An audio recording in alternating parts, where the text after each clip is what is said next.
Welcome dear student. আমরা unit on measurement chapter পড়ছিলাম।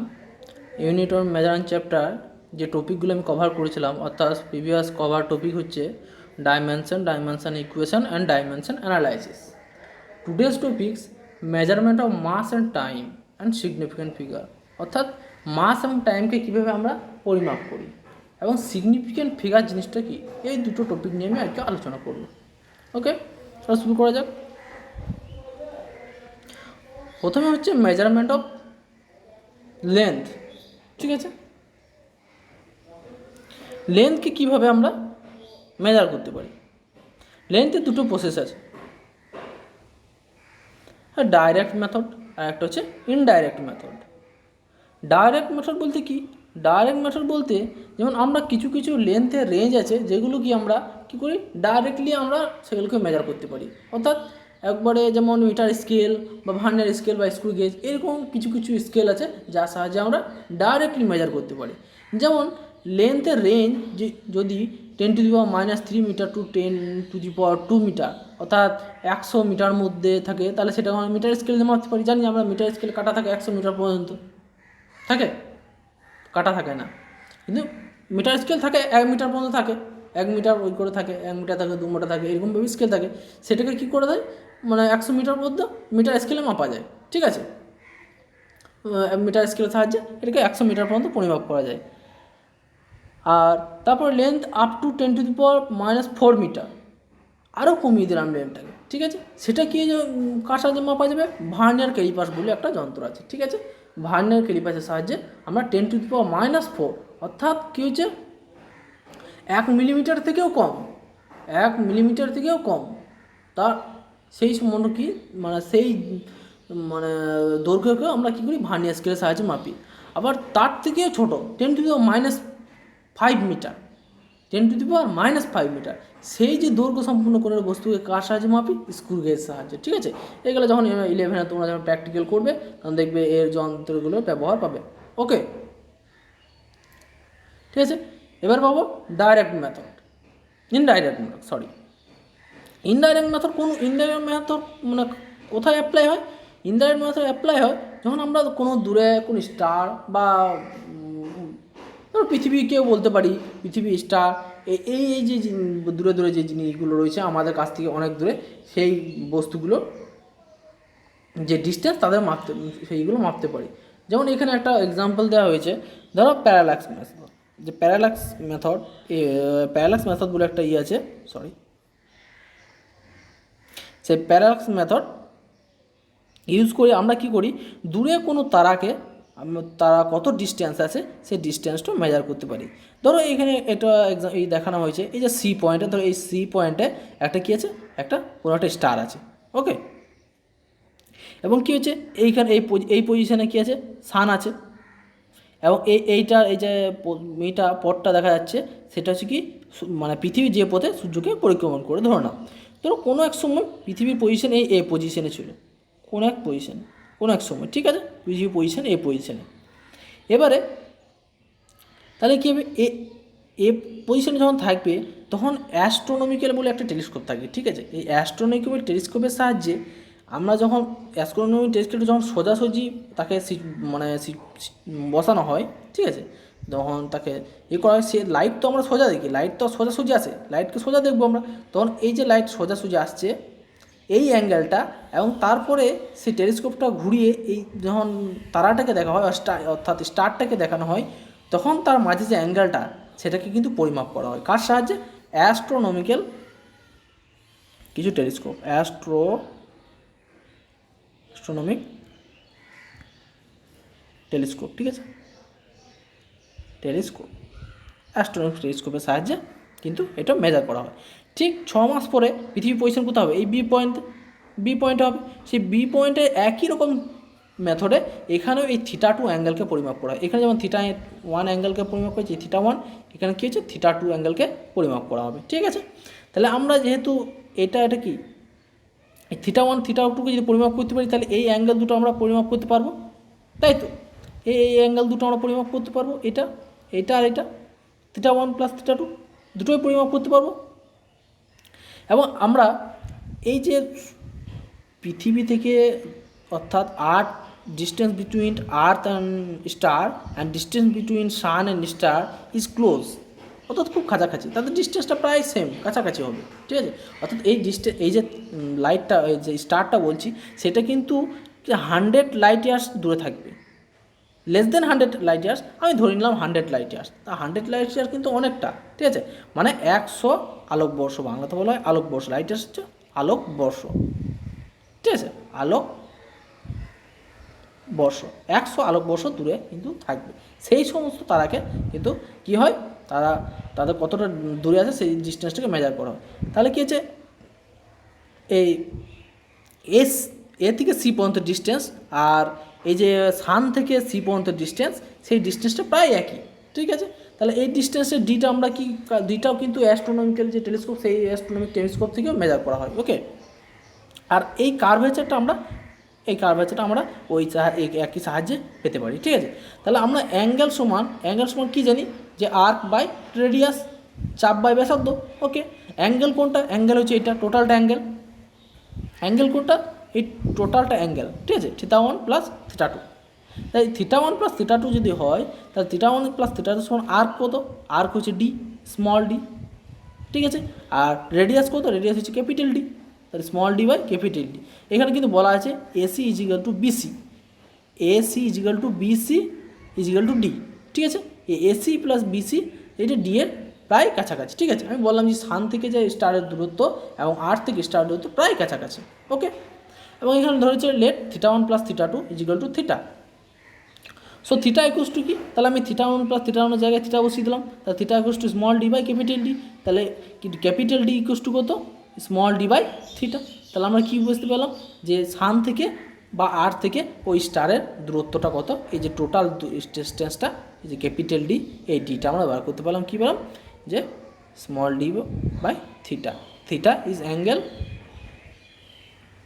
হয় the angle between two position of earth, ঠিক আছে। আর্থের দুটো পজিশনের রেসপেক্টে যে অ্যাঙ্গেলটা, ঠিক আছে, এই যে অ্যাঙ্গেলটা, এই অ্যাঙ্গেলটা হচ্ছে থিটা, দুটো অ্যাঙ্গেল θ1 প্লাস θ2, ঠিক আছে। তো এইরকমভাবে আমরা ইনডাইরেক্টলি কী করি,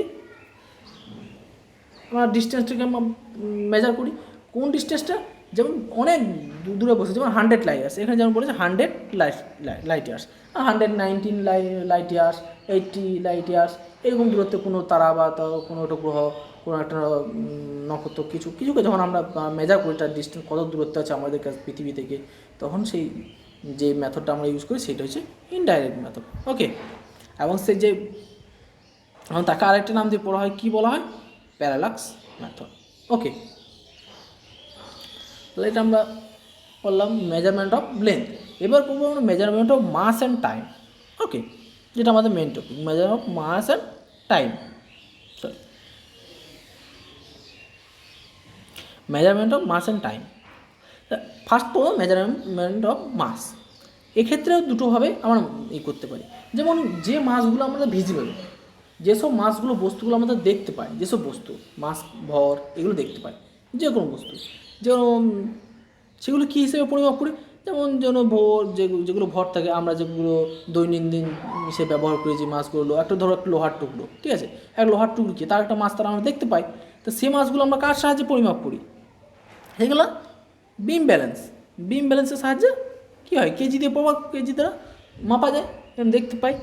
আচ্ছা, তারপরে যেমন very large, very heavy bodies, যেগুলো গ্রহ, নক্ষত্র, এদের ভরগুলো, ঠিক আছে, আমাদের পৃথিবীর, আমাদের আর্থের যে পুরো total mass of the earth, mass of the sun, mass of the star, mass of moon, এগুলো কীভাবে করি, এইগুলো জানা যায়, কোথা থেকে জানা যায়, এইগুলো জানা যায় যে নিউটনস ল অফ গ্র্যাভিটেশন, ঠিক আছে, নিউটনস ল অফ গ্র্যাভিটেশনাল ল যখন আমরা পড়বো, যখন নিউটনস ল অফ গ্র্যাভিটেশন পড়বো পুরো জিনিসটা, তখন কিন্তু সেগুলো দেখা যাবে, ঠিক আছে, তখন আমরা পুরো জিনিসটা দেখব। ওখানে একটা সূত্র আছে, যে কি বলে, force F equal to gravitational force equals to G into m1 m2 by I square. যদি ধরো এখানে এটা হচ্ছে আর্থ, এটা হচ্ছে সান, ঠিক আছে, এটা হচ্ছে সান বড় হবে, এদের ডিস্টেন্স ধরো আর স্মল আর, এরা স্মল আর ডিস্টেন্স আছে। তাহলে এই দুটো সান এবং আর্থের মধ্যে কত ফোর্স হবে, এই F equal to G capital small m I. ধরো এটা বস্তু, এটা হচ্ছে M1, এটা হচ্ছে M2, সানের মাস হচ্ছে M2 ধরে নিলাম, এর মাস M1। তাহলে এই ধরনের, তাহলে এখান থেকে আমরা যে কোনো একটা বস্তু পাবো, যে ধরি যদি আমরা আর্থের মাস বার করতে পারি, তাহলে M1 ইজিক্যাল টু কত পাবো, F into r square into G by M2, এরকমভাবে পাবো। ঠিক আছে, এর সাহায্যে আমরা বার করতে পারি এরকমভাবে। এই প্রসেসের সাহায্যে কী করা হয়, যখন কোনো বড় লার্জ বডি তার মাসকে মেজার করা হয়। ওকে, এছাড়াও যেমন ইনভিজিবল বডি, ইনভিজিবল বলতে যে সব বস্তুগুলোকে আমরা দেখি, যেসব মানে অবজেক্টগুলোকে আমরা দেখতে পারি, যেমন অ্যাটম। ঠিক আছে, mass of atom of any particle, ঠিক আছে, এনি মেটালিক সাবস্টেন্স। ঠিক আছে, মাস অ্যাটম, যে অ্যাটমে কী কী, অ্যাটমকে আমরা দেখতে পাই, অ্যাটমকে দেখতে পাই, তাদের মাসগুলো কীভাবে মেজার করব, সেই মাসগুলো মেজার করতে গেলে আমরা কী করি, AMU বলে একটা ইউনিট আছে, AMU, এই যে AMU, এই ইউনিটে আমরা মেজার করি, অ্যাটমিক মাস ইউনিট। ঠিক আছে, অ্যাটমিক মাস ইউনিট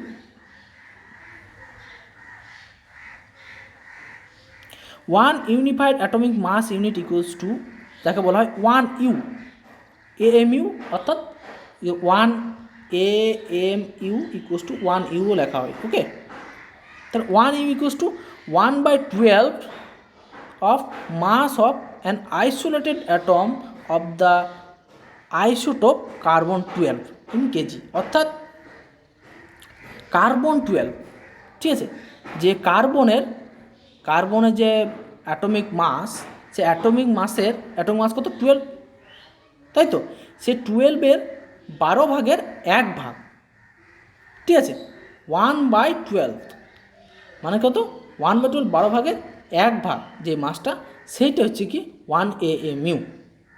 এইভাবে মেজার করা হয় কার, তাহলে কোনো একটা অ্যাটমের মাসকে কার রেসপেক্টে মেজার করা হয়, AMU সাহায্যে, carbon 12 অ্যাটমের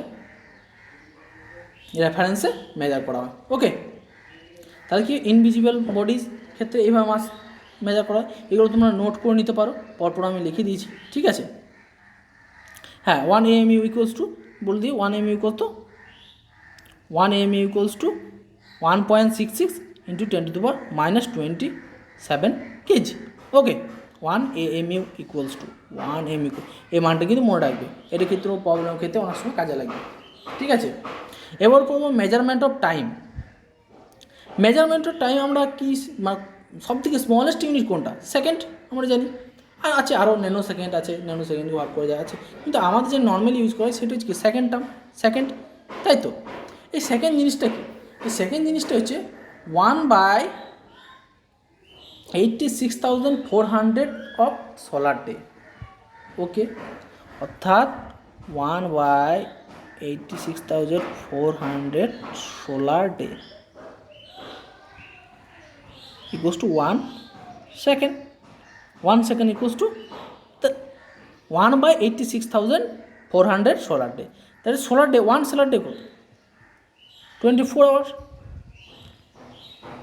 Okay, 1 solar day 24 hours. ঠিক আছে, তাহলে 1 solar day equals to, আমরা যদি এখানে সোলার ডে এটা করি, তাহলে solar day equals two 400 second, এত সেকেন্ড পাবো। এইটা কোথা থেকে পাই, আমরা জানি 1 সোলার ডে সমান 24 ঘন্টা, 24 ঘন্টা একদিন হয়, তাই তো। 1 day equals to 24 hours, 24 hour, 1 hour equals to 60 minute, 1 minute equals to 60 second. এটাকে যখন মাল্টিপ্লাই করা হয় তখন টোটাল পাওয়া যায় কোনটা, 86,400 সেকেন্ড। ঠিক আছে, তাহলে 1 solar day equals two 86,400 second, এখান থেকে পাওয়া যায়। ঠিক আছে, তাহলে 86,400 সেকেন্ডের 1 ভাগ হচ্ছে 1 সেকেন্ড। ঠিক আছে, আরও যদি এটাকে ক্লিয়ারলি বলা যায় তাহলে কি হয়, 1 second is the required time, 1 second is required time 9192631770 vibration. তার মানে হিউজ পরিমাণ একটা vibration in caesium atom. Caesium অ্যাটমের কত 9192631770, এতটা ভাইব্রেশন হতে যে সময়টা লাগে, ঠিক আছে, একটা সিজিয়াম অ্যাটমের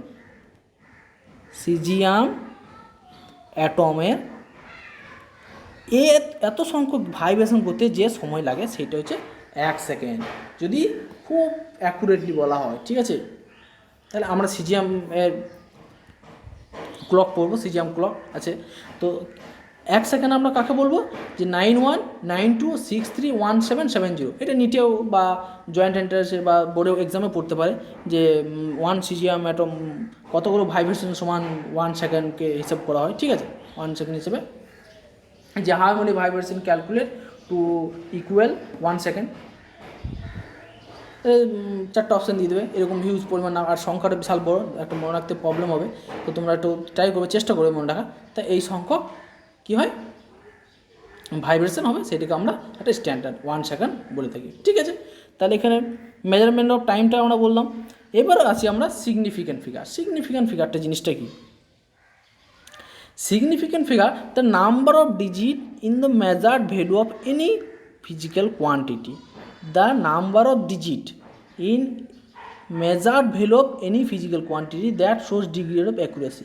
অর্থাৎ কোনো একটা কোয়ান্টিটিকে, ফিজিক্যাল কোয়ান্টিটিকে অ্যাকুরেসির জন্য যে সংখ্যাটা দরকার হয়, ঠিক আছে, কোনো একটা ফিজিক্যাল কোয়ান্টিটিকে অ্যাকুরেসি দেওয়ার জন্য, সঠিকভাবে প্রকাশ করে, সঠিক, ঠিক আছে, কতগুলো সংখ্যা দিলে ওই ফিজিক্যাল কোয়ান্টিটি ওই পরিমাণটাকে সঠিকভাবে বলা যায়, ঠিক আছে, সেটা হচ্ছে সিগনিফিক্যান্ট ফিগার। তো সিগনিফিক্যান্টের ডেফিনেশনটা তোমার মনে রাখবে। আর সিগনিফিক্যান্ট ফিগার থেকে যে কোশ্চেনগুলো আছে সেগুলো হচ্ছে একটা ফিগার দিয়ে দিল, সেটা সিগনিফিক্যান্ট ফিগার কতটা, ঠিক আছে, একটা হয়তো ইন্টিজার নাম্বার দিয়ে দিল, সেখান থেকে কটা সিগনিফিক্যান্ট ফিগার আছে সেটা বের করতে পারবে, ঠিক আছে। তো আমি কিছু ক্যাটাগরি করে দিয়েছি আর রুলস বলে দিয়েছি। দেখো রুলসগুলো কী কী হচ্ছে, দেখো এখানে আছে রুলস টু ডিটারমাইন। 1 নম্বর আছে all zero digits are significant, all non zero digits, all non zero. First example হচ্ছে 42.3 হ্যাজ 3 সিগনিফিক্যান্ট ফিগার। যে 42.3 এখানে কটা সিগনিফিক্যান্ট ফিগার আছে? 3টে, 3 নন জিরো, যতগুলো নন জিরো ডিজিট থাকবে, ঠিক আছে, সবই কিন্তু কী হবে, তাহলে যতগুলো ডিজিট থাকবে ততগুলোই তার সিগনিফিক্যান্ট ফিগার। তাহলে এখানে সিগনিফিক্যান্ট ফিগার কত? 3। এখানে আছে 243.4, তারপর আছে 24.123। এখানে কটা আছে? এখানে 4টে আছে, এখানে 5টা আছে, ঠিক আছে, এখানে 4টে সিগনিফিক্যান্ট ফিগার, এখানে 5 সিগনিফিক্যান্ট ফিগার, ওকে, আচ্ছা ঠিক আছে। এবার আসি যে a zero become significant figure if it appear between 2 non zero digit. আচ্ছা, দুটো জিরো ডিজিটের মাঝামাঝি যদি একটা জিরো থাকে, তাহলে 1 থেকে 10, 1 থেকে 9, 1 থেকে 9-এর এই সংখ্যার মধ্যে, এই সংখ্যাগুলোর মধ্যে ভেতরে যদি তার শূন্য থাকে, যেমন এক্সাম্পল হিসেবে আমরা কী নিয়েছি 5.03, ঠিক আছে, তাহলে এটা জিরোটা কার আছে? 5 আর 3 মিডিলে আছে, ঠিক আছে। এই ক্ষেত্রে আমরা কটা হবে সিগনিফিক্যান্ট ফিগার? 3টে হবে, যে কোনো, যেমন 8.007। এখানে সিগনিফিক্যান্ট ফিগার কটা? 4টে, কারণ দুটো জিরো কোথায় আছে? দুটো নন জিরো ডিজিটের মিডিলে আছে, ঠিক আছে। তাহলে এখানে সিগনিফিক্যান্ট ফিগার কত? 4টে, এখানে 3টে, ওকে। তাহলে কী হলো, যদি একটা জিরো দুটো নন জিরো ডিজিটের মাঝে থাকে, তাহলে সিগনিফিক্যান্ট কত? টোটালটা মাঝে দুটো শূন্য ধরেই সিগনিফিক্যান্ট ফিগারটা কিন্তু বলা হবে, ঠিক আছে। তাহলে এটা হচ্ছে সেকেন্ড টাইপ। এরপর আছে দেখো যে leading zero or the zero place to the left of the number are never significant. কী বলছে, যদি পয়েন্টের কোনো একটা যে মেন যে নাম্বারটা, মেন যে সংখ্যাটা, তার কি বাঁ সাইডে, যদি লেফট সাইডে কোনো জিরো থাকে, সাপোজ এখানে যে এক্সাম্পলগুলো দেওয়া হয়েছে, ধরো 0.06, ঠিক আছে, 0.66, তাহলে এখানে এই জিরোটার কোনো সিগনিফিক্যান্ট নাই, এই জিরোটা না দিলে কোনো অসুবিধা, আমি লিখতে পারি যে 66, শুধু 0.66 লিখতে পারি, এটা অনেক সময় লেখা যায়। তাহলে এখানে কটা হলো সিগনিফিক্যান্ট ফিগার? 2টো, ঠিক আছে। এখানে এক্সাম্পল দিয়েছে 0.0543, ওকে। তাহলে এখানে কটা সিগনিফিক্যান্ট ফিগার? এখানে হচ্ছে 3টে। তারপর আছে 0.045, এখানে কটা? 2টো। 0.005, এখানে কটা? সরি, একটা। ঠিক আছে, তাহলে কি যে বাঁ সাইডে যত জিরো আছে কোনো একটা কী বলো ওই নাম্বারের, কোনো একটা নাম্বার, ধরো এই 5 এখানে নাম্বার, তার বাঁ সাইডে যত জিরো আছে সেগুলো কী যে সিগনিফিক্যান্ট নয় কিন্তু। ঠিক আছে, সেগুলো আমি সিগনিফিক্যান্ট ধরবো না। তাহলে এটি ক নম্বর ক্যাটাগরি হলো? এটা 4 নম্বর ক্যাটাগরি। 5 নম্বর কী হলো? The zero place to the right of the number are significant. এটাই কিন্তু ভেরি ভেরি ইম্পর্টেন্ট। আমরা জানি যে একটা যে রাইট সাইডে কোনো একটা সংখ্যা রাইট সাইডে যতই জিরো থাক সেগুলো কিন্তু সিগনিফিক্যান্ট হয়। ঠিক আছে, যেমন 4.330 এখানে দেখিয়েছে, এখানে কিন্তু সিগনিফিক্যান্ট ফিগার 4, কারণ এখানে জিরোটা একটা সিগনিফিক্যান্ট ফিগার। ওকে, জিরোটা কি সিগনিফিক্যান্ট ফিগার। কোনটা হচ্ছে 4.330, এখন কটা আছে? 4টা সিগনিফিক্যান্ট ফিগার আছে। তাহলে 43300.00, এখানে কটা আছে? 5টা ধরবো, কারণ আমি কি বললাম, ডান সাইডে যতগুলো শূন্য থাকবে সবকে কিন্তু সিগনিফিক্যান্ট ধরা হবে। All zeros placed left side are significant. Okay, তাহলে এটা কত হলো? এটা হচ্ছে 4 নম্বর কেস। 4 নম্বর কেস। 5 নম্বর কী হচ্ছে? 5 নম্বর হচ্ছে in exponential notation the numerical portion gives the number of significant figure. ধরো এক্সপোনেনশিয়াল বলতে কী হয়েছে? যেমন ধরো 5 × 10⁻2 -2 বা 2 কিছু একটা, এইগুলোকে এক্সপোনেনশিয়াল বলা হয়। 10⁻⁴ আকারে যেগুলো থাকে সেগুলোকে ইংরেজিতে এক্সপোনেনশিয়াল বলা হয়। ঠিক আছে, তাহলে কী বলা হয়েছে? যে নিউমেরিক্যাল পোর্শন বলতে এইটা। ঠিক আছে, নিউমেরিক্যাল পোর্শন বলতে এই জায়গাটা, এই পোর্শনটা বাদ দিয়ে, ঠিক আছে, 5 × 10⁻⁻2 এই পোর্শনটা বাদ দিয়ে এইটা হচ্ছে নিউমেরিক্যাল। ঠিক আছে, তাহলে এখানে কটা? এখানে সিগনিফিক্যান্ট ফিগার কত হবে? একটা। ওকে, আচ্ছা, তারপর দেখি যে 1.32 × 10⁻, এখানে 4 দেওয়া আছে। এই এক্সাম্পল, এখানে তো কটা হবে? তাহলে আমি কি বললাম, এটা কখনো সিগনিফিক্যান্ট হবে না। তাহলে কটা আছে? 3টে আছে এখানে সংখ্যা, 3টে সংখ্যা আছে, সিগনিফিক্যান্ট ফিগার কটা? 3টে, 3। ওকে, বেশ, এটা 5 গেল। এরপরে আসবো আমরা, হ্যাঁ, এবার আসবো অর্ডার অফ ম্যাগনিটিউড। ঠিক আছে, অর্ডার অফ ম্যাগনিটিউড জিনিসটা কী বলছে? The order of magnitude of any physical quantity is the value of its magnitude rounded up to its nearest value in terms of power of 10। বলছে কোনো একটা ভ্যালুকে কী করা যায়? যে একটা 10⁻⁴ আকারে যত কাছাকাছি নিয়ে আসা যায়। ঠিক আছে, একটা সংখ্যাকে, তো একটা আমি সংখ্যা নিলাম যে 2 3 4 5 6 7 8 9, ঠিক আছে, এই পর্যন্ত একটা সংখ্যা নিলাম। এর কটা সংখ্যা আছে? 1 2 3 4 5 6। আমি এটাকে লিখতে পারি যে 2.3456789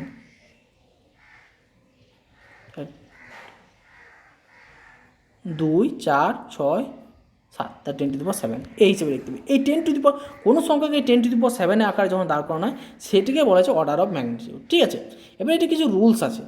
কোনো একটা বড় সংখ্যা যখন তোমরা দেখবে ফিজিক্সে যখন ক্যালকুলেশন প্রবলেম করবে, তখন প্রবলেমে যখন ক্যালকুলেটারে পুট করবে, প্রত্যেকটা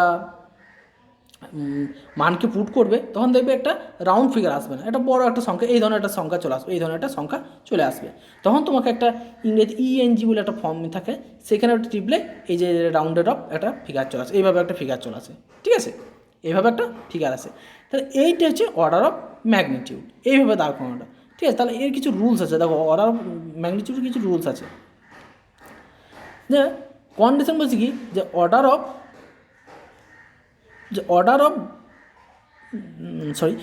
magnitude of physical quantity should be 1 to 10। যে ফিজিক্যাল কোয়ান্টিটিগুলো থাকবে এইখানে সেটা 1 to 10 হবে। যেমন একটা নিয়েছে যে P × Q 10⁻³ এরকম একটা এক্সাম্পল নিয়েছে। ঠিক আছে, তাহলে এখানে বলে দিয়েছে, এগুলো কন্ডিশন, কিন্তু এগুলো পুরোটাই কন্ডিশন, এটা পুরো কন্ডিশন যে if P <5, যদি P অ্যামাউন্টটা 5 বা 5 এর কম হয়। ঠিক আছে, তাহলে কী হবে? দ্য অর্ডার অফ ম্যাগনিটিউড হবে 10⁻³ ঠিক আছে, কিউব হয়ে যাবে। আর if P > 5, then the order of magnitude হচ্ছে কত? 10⁻³ + 1। ঠিক আছে, এটা আমরা এক্সাম্পল দিয়ে গেলি দেখছি 2 × 10⁻² কত দেওয়া আছে এখানে 2 × 10⁻² দেওয়া আছে, ঠিক আছে, এর 2 × 10⁻² দেওয়া আছে।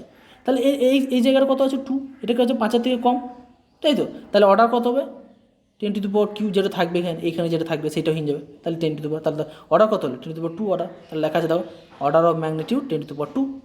ওকে, এরপরে একটা এক্সাম্পল দেওয়া আছে 7 × 10⁻−10, দেখো 7 কিন্তু গ্রেটার দেন 5। ওকে, তাহলে কী হবে, তাহলে অর্ডার অফ ম্যাগনিটিউড কী হবে 10⁻³ + 1, অর্থাৎ 10⁻−10 + 1 10⁻9। বুঝা গেল?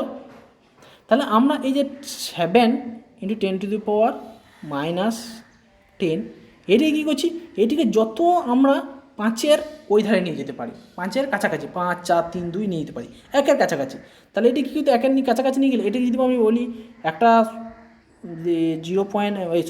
7/10 ইন্টু কী করতে হবে, এখানে 10 গুণ করতে হবে, আর অপর আছে কি 10⁻−10, তাহলে অ্যাকচুয়ালি হবে কত, এই যে 7 10 গুণ করলে 0.7 হয়ে যাবে, তাহলে দেখো 1-এর কাছাকাছি চলে এলো, 5-এর কম, আর এটি 10 আর 10 গুণ করলে 10⁻−9 হয়ে যাবে। তাহলে এইটা হচ্ছে অর্ডার অফ, কী বললাম আমি, 5-এর নিচে, অর্থাৎ কোনো একটা সংখ্যাকে 5-এর এই যে নিউমেরিক্যাল ভ্যালু যেটা রয়েছে, আমি আগে বলছি নিউমেরিক্যাল ভ্যালুটা কী করতে হবে 5-এর কম নিয়ে যেতে হবে, সেটা হচ্ছে অ্যাকুরেট পাওয়া যায়। এইটা হচ্ছে কিন্তু ফিজিক্সের কোনো একটা ইন্টিজারকে লেখার স্ট্যান্ডার্ড ফর্ম, ঠিক আছে, এরকমভাবে লেখা যায়। ওকে, এইভাবে লেখা যায়, ঠিক আছে। তাহলে এটা একটা এক্সাম্পল দিল, তাহলে এই যে এটা কন্ডিশনটা ভালোভাবে মনে রাখবে, এটা অর্ডার অফ ম্যাগনিটিউডটা কত হলো, বুঝা গেল?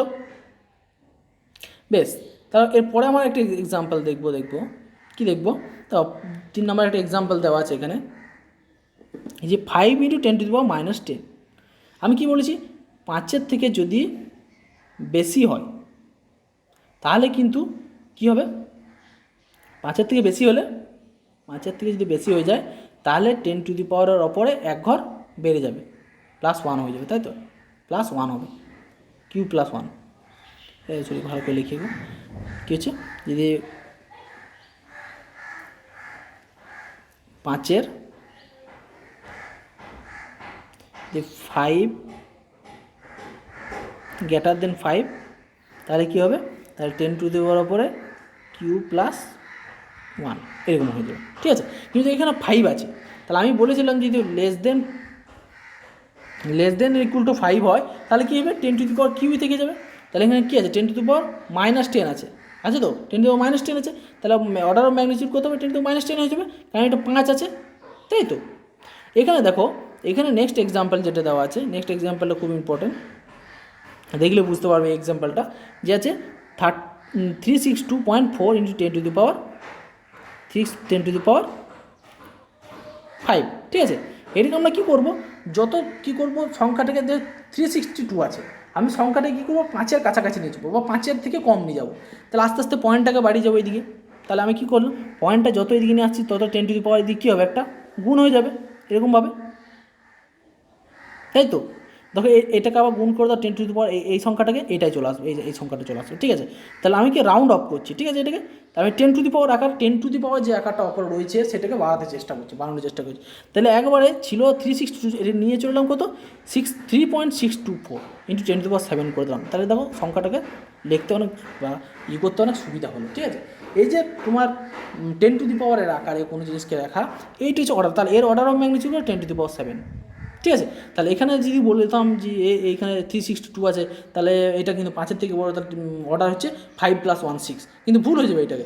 এটা কী হচ্ছে আগে তোমাকে 3 কাছাকাছি নিয়ে আসতে হবে, কী হচ্ছে একবার 3 মানে যখন তোমার পয়েন্টের এইদিকে যে পয়েন্টটা থাকবে সেই পয়েন্টের এইদিকে একটা সংখ্যা থাকবে, হয় 2 থাকবে, 3 থাকবে, 5 থাকবে, যে 1 থেকে 9 পর্যন্ত একটা সংখ্যা থাকবে, ঠিক আছে। 5 থাকবে, একটা সংখ্যা তো তোমাকে দাঁড় করতে হবে, তারপরে তোমাকে বিবেচনা করতে হবে যেখানে 5 আছে কি 6 আছে, 5-এর বেশি আছে কি 5-এর কম আছে, সেই ডিপেন্ড অনুযায়ী Q+1 হবে না কি হবে, বুঝতে পারলে জিনিসটা হচ্ছে এখানে কী আছে 362 আছে, এই 362কে কমিয়ে কোনো রকম তোমাকে 5-এর কম নিয়ে আসতে হবে, বা 5-এর কম বলতে কি 1 থেকে 9-এর মধ্যে সংখ্যাতে নিয়ে আসতে হবে, যাই হোক 2 3 4 দাঁড় করে নিয়ে আসতে হবে। তাহলে আমার কি এটাকে সব দিকে কমিয়ে আমি 3.62 করতে পারি, এই যে 3.62 করতে পারি, তাহলে আমি কী করলাম কমিয়ে 5-এর নিচে নিচে কাছাকাছি নিচে। এরপরে বিবেচনা করব যেটা যে 3 পয়েন্ট আছে, 3 যেটা আছে সেটা কি 5-এর থেকে কম না বেশি, ঠিক আছে?